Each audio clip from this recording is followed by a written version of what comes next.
Hello everyone, welcome to infinity study. मैं शोभित मिश्रा आज एक न्यू सीरीज लेके आ रहा हूँ जिसमें अपन कवर कराएंगे मध्य प्रदेश जीके की एमसीक्यू सीरीज। तो देखो ये जो सीरीज है ना, तो आपका मध्य प्रदेश का कोई भी एग्जाम हो, चाहे एमपी कांस्टेबल का एग्जाम हो या फिर एमपी पीएससी का एग्जाम हो या तो एमपी एसआई का एग्जाम हो या पटवारी का एग्जाम हो या फिर वर्ग 1 2 3 या संविदा किसी का भी एग्जाम हो, मध्य प्रदेश रिलेटेड कोई भी एग्जाम हो, तो आपका जो ये एमसीक्यू की सीरीज है सभी एग्जामों के लिए इंपॉर्टेंट है। ठीक है ना। तो लगभग हम इसमें इस एमसीक्यू में आपको लगभग 4 से 5 हजार क्वेश्चन सीरीज है हम आपको कराएंगे। तो आइए स्टार्ट करते हैं लेक्चर। यदि आप हमें सोशल मीडिया पे फॉलो करना चाहते हैं तो इस आईडी पर आप जाकर, हमें इंस्टाग्राम, ट्विटर और फेसबुक की आईडी है हमारी, यहाँ पर आप जाकर और हमें फॉलो कर सकते हैं। और यदि इस वीडियो से लेकर आपको कोई क्वेरी हो तो इन्हीं आईडी पर आप हमको पूछ सकते हैं, हम उसका रिप्लाई जरूर देंगे। तो आप हमारे चैनल को सब्सक्राइब करें और वीडियो को ज़्यादा से ज़्यादा शेयर करिए। तो आइए स्टार्ट करते हैं। देखो पहला क्वेश्चन क्या है कि मध्य प्रदेश के जो वैदिक साहित्यों का उल्लेख किस रूप में प्राप्त होता है। तो वैदिक साहित्य मतलब जो वैदिक काल था हमारा, ठीक है। जैसे हमें वैदिक साहित्य में क्या हो गए, वैदिक ऋग्वैदिक हो गया, ऋग्वेद हो गया, जो यजुर्वेद हो गया। तो ये जो वैदिक साहित्य थे हमारे, ठीक है ना, तो इनमें मध्य प्रदेश का उल्लेख किस प्रकार मिलता है।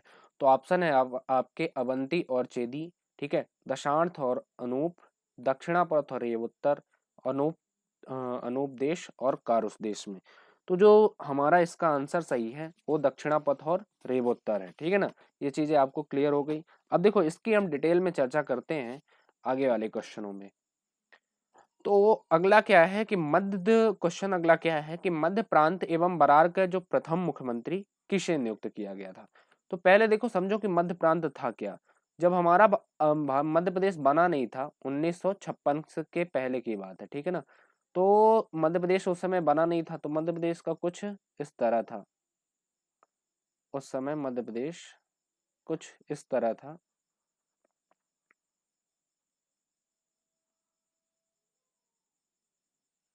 ये देख सकते हो आप, ठीक है। ये पूरा उस समय का मध्य प्रदेश था। तो जो इसमें मध्य प्रदेश 1956 के पहले 3 पार्टों में बटा था। ये इतना, ये वाला जो रीजन था ये क्या कहलाता था, पार्ट 1 कहलाता था, ठीक है। फिर ये वाला रीजन क्या कहलाता आपका, पार्ट बी कहलाता था। ये पार्ट ए हो गया, पार्ट बी हो गया, ये वाला इतना रीजन, ये पूरा रीजन इतना क्या कहलाता था, पार्ट बी कहलाता था। और ये वाला जो ये था ये पार्ट सी कहलाता था। तो 3 पार्टों में बटा था मध्य प्रदेश। तो पार्ट ए वाला जो क्षेत्र था तो इसका क्या था, ये था मध्य प्रांत एवं बरार था ये वाला, ठीक है। फिर इसके बाद ये मध्य भारत था, मध्य भारत था, पार्ट बी क्या था। और विंध्य प्रदेश क्या था, पार्ट सी था। तो और भोपाल भी, यहाँ पर भोपाल है, भोपाल भी पार्ट सी के अंतर्गत आता था। तो 3 पार्टों में 1956 से पहले, हमारा 1 नवंबर 1956 से पहले मध्य प्रदेश 3 पार्टों में बटा था। तो जो ये पार्ट ए था जिसकी राजधानी क्या थी, नागपुर थी। तो इसके प्रथम मुख्यमंत्री पूछ रहा है कि इसके प्रथम मुख्यमंत्री कौन थे। तो देखो जो 4 जुलाई 1937 को, 1937 को एपी एलपी खरे, जो ये ए एल पी खरे हैं, ठीक है ना, ए एल पी खरे के नेतृत्व में जो ये मध्य प्रांत एवं बरार वाला क्षेत्र है, मंत्रिमंडल का इसमें गठन किया गया था। तो इसमें से एएलपी खरे क्या बने थे, सबसे पहले मुख्यमंत्री बने थे। और घनश्याम, जो ये घनश्याम सिंह गुप्ता थे, और आपके गुप्ता थे, ये व्यवस्थापिका सभा के अध्यक्ष थे। तथा पंडित रविशंकर शुक्ल को शिक्षा मंत्री बनाया गया था। फिर इसके बाद कुछ कारणवश के राजनीतिक उठापटक के बाद इन्होंने क्या कर दिया, इस्तीफा दे दिया और फिर अगले मुख्यमंत्री बन गए पंडित रविशंकर शुक्ल। तो ध्यान रखना, ये जब तक 2 बार मुख्यमंत्री थे। पहली बार मुख्यमंत्री कब बने थे, 29 जुलाई 29 जुलाई 1937 को रविशंकर शुक्ल मुख्यमंत्री पहली बार बने। और दूसरी बार बने कब, 27 अप्रैल 1946 को। तो 1946 को अगली बार मुख्यमंत्री बनते हैं। तो पंडित रविशंकर शुक्ल दो, इनसे पहले क्या कौन थे, एएलपी खरे मुख्यमंत्री थे। तो मतलब कहने का यही है कि इसका यदि आंसर पूछा जाए कि मध्य प्रदेश का प्रथम मुख्यमंत्री कौन था, तो एएलपी खरे थे। ठीक है। अब अगला देखते हैं, अविभाजित मध्य प्रदेश वो यानी अविभाजित मध्य प्रदेश का मतलब क्या था कि 1956 से 1 नवंबर 1956 के पहले की बात है, ठीक है ना, सॉरी 1 नवंबर 2000 के पहले की बात है।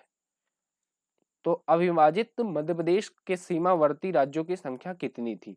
तो मतलब कि जब छत्तीसगढ़ मध्य प्रदेश में अलग था, तब मध्य प्रदेश के राज्यों की संख्या राज्यों की सीमा, कितने राज्य मध्य प्रदेश की सीमा को टच करते थे, यानी ये वाला पोर्शन ऐसा था।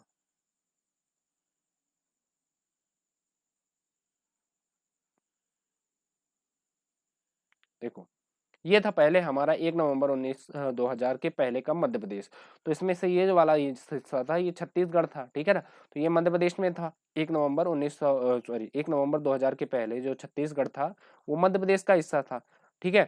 तो यार हमारे राज्यों की संख्या उस समय कितने, मतलब मध्य प्रदेश कितने राज्यों से लगता था? तो मध्य प्रदेश उस समय 7 राज्यों से लगता था 1956 तक, 1 नवंबर 2000 तक हमारा मध्य प्रदेश 7 राज्यों से लगता था।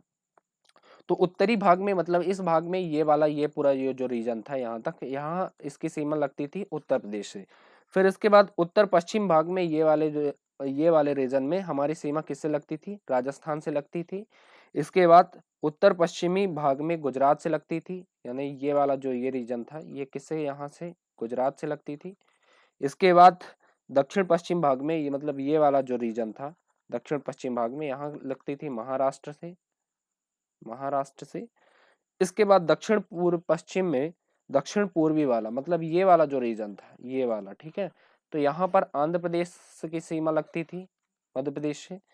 फिर इसके बाद पूर्वी भाग में, मतलब इस भाग में ये वाला ये पूर्वी राज्य ये किसका था? उड़ीसा का था। और यहाँ पर ऊपर हमारा ये वाला रीजन बिहार से लगता था। मतलब 7 राज्य की सीमा मध्य प्रदेश से उस समय लगती थी। कौन कौन से? उत्तर प्रदेश, राजस्थान, गुजरात, महाराष्ट्र, आंध्र प्रदेश, उड़ीसा और बिहार। तो ये 7 राज्य थे जिसकी सीमा मध्य प्रदेश से लगती थी। ये चीजें आपको क्लियर हो गई। आइए नेक्स्ट क्वेश्चन देखते हैं कि मध्य प्रदेश का पुनर्गठन कब किया गया था? पुनर्गठन मतलब कि जब हमारा यदि इसका देखा जाए तो देखो कंफ्यूजन यहाँ पर ये हो सकता है कि यदि मध्य प्रदेश का पुनर्गठन पूछता है तो 2 बार हुआ। एक तो गठन पहले हुआ था 1 नवंबर 1956 को, फिर इसके बाद 1 नवंबर 2000 को हुआ था, ठीक है ना। तो 2 बार मध्य प्रदेश का, जिसमें से मध्य प्रदेश का क्या हुआ था, एक 2000 में छत्तीसगढ़ अलग हो गया था, और इसमें से क्या हुआ तो 1 नवंबर 1956 को जब मध्य प्रदेश का पुनर्गठन हुआ तो उस समय तीनों प्रांतों को, मतलब 3 पार्ट जो मध्य प्रदेश बटा था, part A, part B, part C को मिला लिया, ठीक है, और एक नया मध्य प्रदेश बना। तो इसका आंसर क्या हो गया? 1 नवंबर 1956 को, ठीक है। ये चीजें क्लियर हो गई आपको। तो ये किस बेस पर बना था? तो उस समय जब हमारे जो न्यायमूर्ति फजल अली थे, ठीक है, तो इन्होंने एक बिल लाया, राज्य पुनर्गठन आयोग, ठीक है। तो इस बिल के तहत हमारे मध्य प्रदेश का गठन हुआ 1 नवंबर 1956 को। तो राज्य पुनर्गठन आयोग बिल के तहत 14 राज्य बने थे भारत में, और 6 यूनियन टेरिटरी यानी 6 केंद्र शासित प्रदेश बनी थी, जिसमें से एक राज्य था हमारा कौन सा था? मध्य प्रदेश। तो राज्य देखो यहाँ पर 2 क्वेश्चन पूछ सकता है। पहला तो पूछ सकता है कि मध्य प्रदेश का यही हो गया कि मध्य प्रदेश का पुनर्गठन कब हुआ? 1 नवंबर 1956 के तहत। दूसरा हो गया कि मध्य प्रदेश का जो गठन हुआ था, पुनर्गठन हुआ था, किस अनुशंसा पर हुआ था?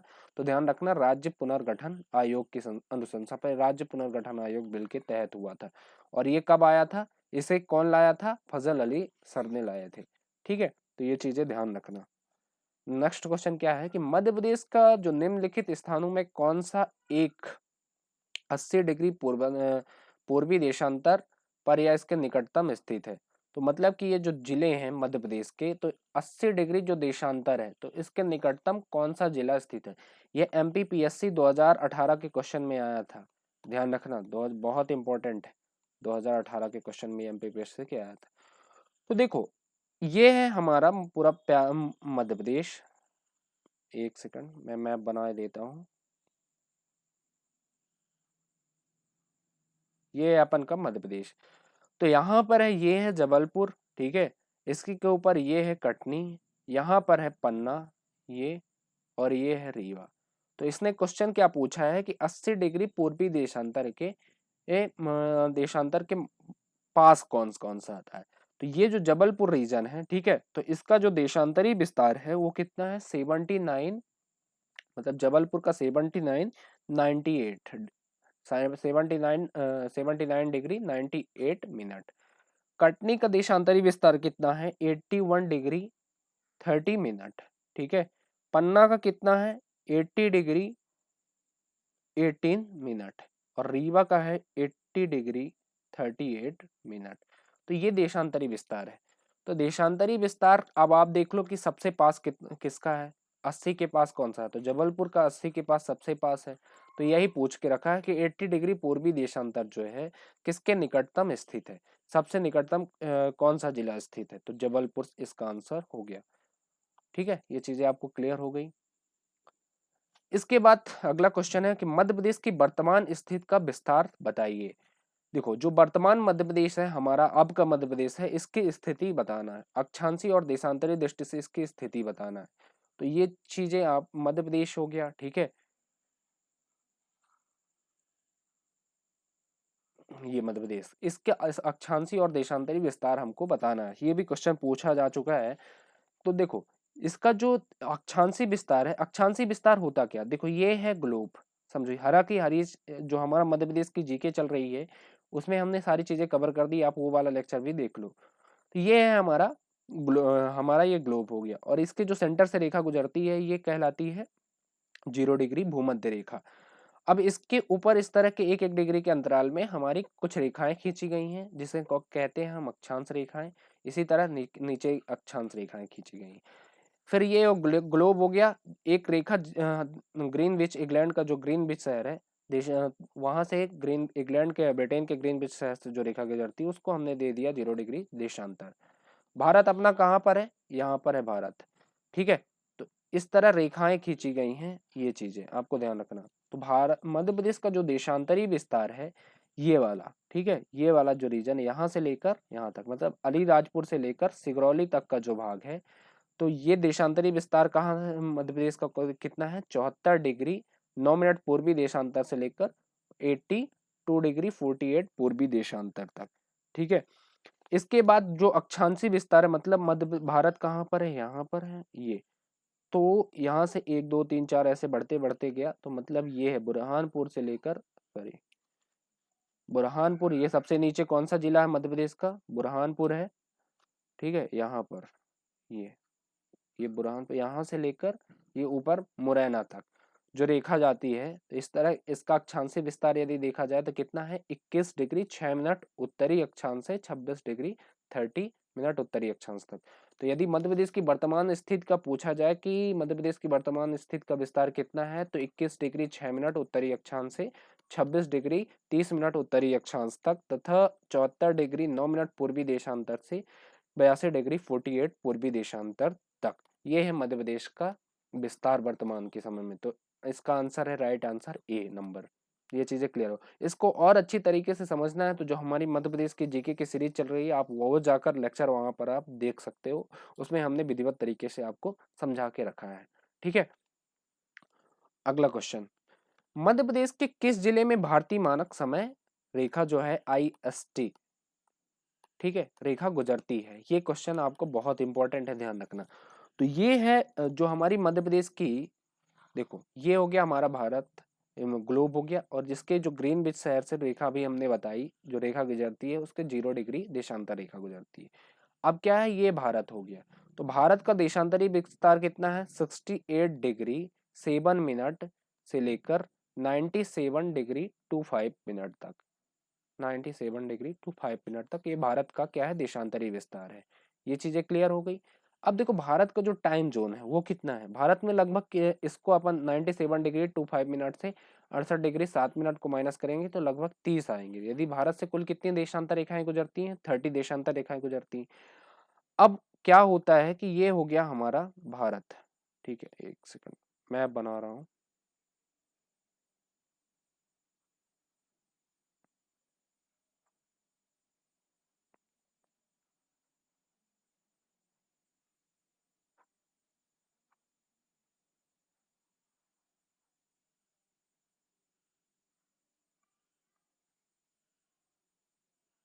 ये हो गया आपका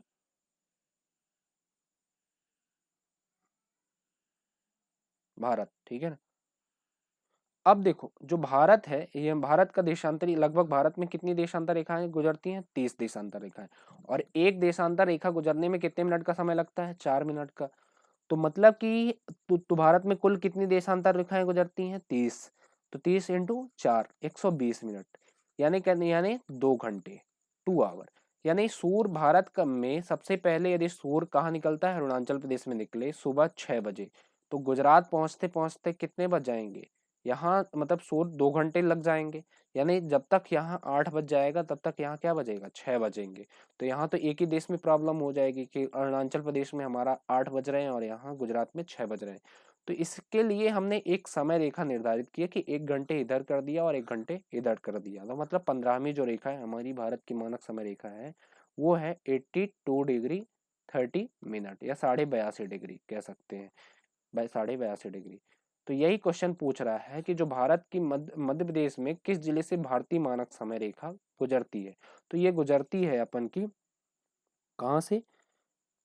वो एकमात्र मध्य प्रदेश का जिला है सिंगरौली से, ठीक है। तो सिंगरौली से ये सिर्फ गुजरती है, ये चीजें ध्यान रखना। सिंगरौली का जो देशांतरी विस्तार है वो कितना है, ये आप हमें कमेंट करके बताओ। मतलब कि यदि, चलो हम ही बताए देते हैं। सिंगरौली का जो हमारा देशांतरी विस्तार है वो है 81 डिग्री 18 पूर्वी देशांतर से लेकर 82 डिग्री 48 मिनट पूर्वी देशांतर तक। तो मतलब कि मध्य प्रदेश का जो एकमात्र जिला है, यहाँ से भारत का समय रेखा समय रेखा गुजरती है, वो कौन सा जिला है? सिंगरौली। सिंगरौली एवं अलीराजपुर में सूर्योदय के समय पर विचार कीजिए कि सही विकल्प क्या है। बहुत ही इंपॉर्टेंट ये क्वेश्चन है, नोट करके रखना, ठीक है। तो मतलब जो सिंगरौली है, सिंगरौली क्या है? मध्य प्रदेश का सबसे पूर्वी जिला है। और अलीराजपुर क्या है? मध्य प्रदेश का सबसे पश्चिमी जिला है। तो इन दोनों के बीच समय का डिफरेंस कितना है, यही बताना है आपको। तो ये है मध्य प्रदेश,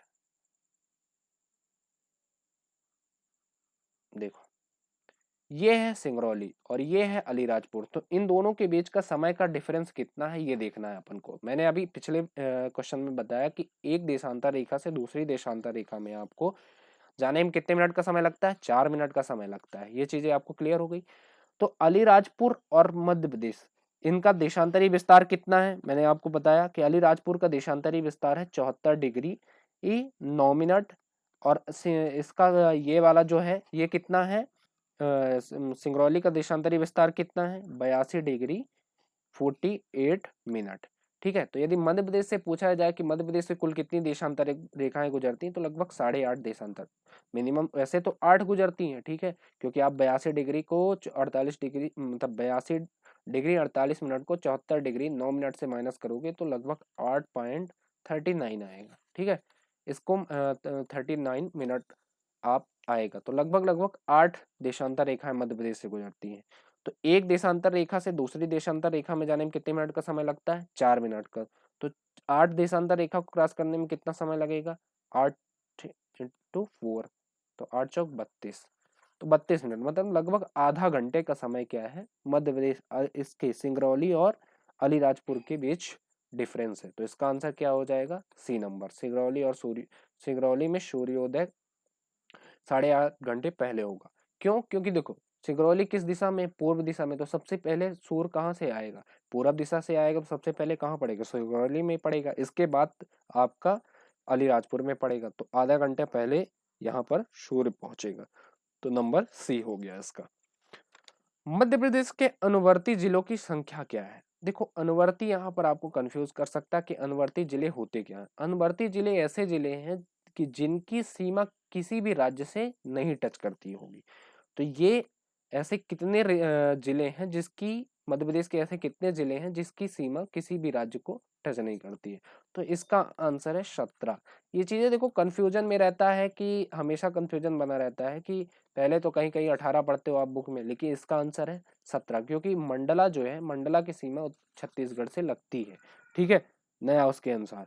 ये चीजें ध्यान रखना। तो ये कौन कौन से जिले हैं जो हमारी किसी भी राज्य से नहीं टच करते हैं, जान लेते हैं। होशंगाबाद, होशंगा के बाद हरदा हो गया, ठीक है, हरदा हो गया, हरदा के बाद हो गया दमोह, दमोह के बाद हो गया कटनी, कटनी के बाद हो गया रायसेन, नरसिंहपुर, विदिशा, उज्जैन, देवास, इंदौर, धार, ग्वालियर, जबलपुर, ठीक है, भोपाल, सीहोर, उमरिया और एवं शाजापुर। तो ये जो 17 जिले हैं, इनकी सीमा भी किसी भी राज्य से नहीं लगती है।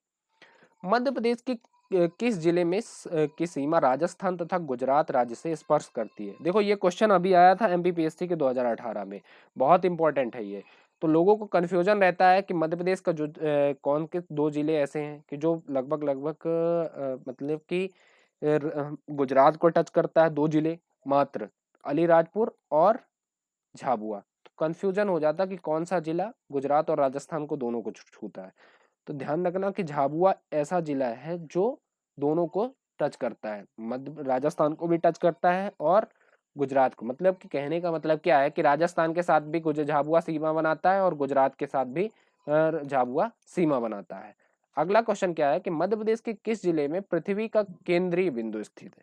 ये क्वेश्चन आपको बहुत कंफ्यूजन में डालेगा और बहुत ही इंपॉर्टेंट ये क्वेश्चन है, ध्यान में रखना। क्योंकि देखो इससे 4 क्वेश्चन बन सकते हैं। पहला तो बन सकता है कि मध्य प्रदेश का मतलब पृथ्वी का केंद्रीय बिंदु कहां पर है? पृथ्वी का केंद्रीय बिंदु, पहला क्वेश्चन यही हो गया। दूसरा क्वेश्चन यहाँ पर क्या पूछेगा? अखंड भारत का केंद्रीय बिंदु कहाँ है? ठीक है। तीसरा क्वेश्चन क्या पूछता है? अविभाजित मध्य प्रदेश का केंद्रीय केंद्र बिंदु कहाँ पर है? तीसरा और चौथा क्या पूछेगा कि मध्य प्रदेश का केंद्रीय बिंदु कहाँ है? तो ध्यान रखना, पहला क्वेश्चन तो हम बताते हैं कि पृथ्वी का केंद्रीय बिंदु कहाँ पर है। तो पृथ्वी का केंद्र बिंदु उज्जैन में है। उज्जैन में एक क्षेत्र है मंगलनाथ गांव, वहां पर मंगलनाथ है पूरे पृथ्वी का केंद्रीय बिंदु। मतलब कि पूरी अर्थ का केंद्रीय बिंदु कहां पर है? उज्जैन में, जिसको कहते हैं जहां उज्जैन में एक जगह है मंगलनाथ, वो क्या है? पृथ्वी का केंद्रीय बिंदु। इसके बाद अखंड भारत। अखंड भारत मतलब क्या हो गया? जिसमें हो गया म्यांमार, नेपाल, पाकिस्तान, भारत, ये सारे शामिल थे। ठीक है। तो इनको सबको मिलाकर यदि देखा जाए तो इसका केंद्रीय कहाँ था? केंद्रीय बिंदु कहाँ था अखंड भारत का? तो अखंड भारत में बैतूल में एक जगह है बरसाली। ठीक है, बरसाली। तो ये अखंड भारत का केंद्रीय बिंदु हो गया। बैतूल में एक जगह है बरसाली, ये कहाँ का हो गया? अखंड भारत का केंद्रीय बिंदु है। केंद्रीय बिंदु। दूसरी चीज क्या पूछेगा आपका कि अविभाजित भारत का केंद्रीय बिंदु कहाँ पर है? तीसरा बनेगा अखंड भारत का केंद्रीय बिंदु, उसके बाद मध्य प्रदेश का केंद्रीय बिंदु। ठीक है। अगला क्वेश्चन है,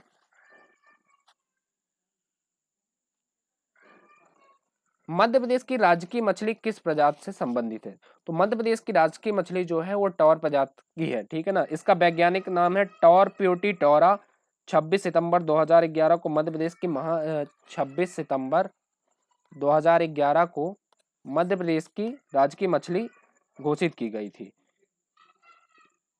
इसके बाद अगला क्वेश्चन, मध्य प्रदेश की प्राकृतिक सीमा के संदर्भ में कौन सा युग्म सत्य है? देखो इसका आंसर होगा उपरोक्त सभी। प्राकृतिक सीमा का मतलब क्या होता है कि प्राकृतिक सीमा का मतलब होता है कि हमारी जो सीमा मध्य प्रदेश की लगती है वो किसी भी नदी, पहाड़, इन सब से लगती होगी।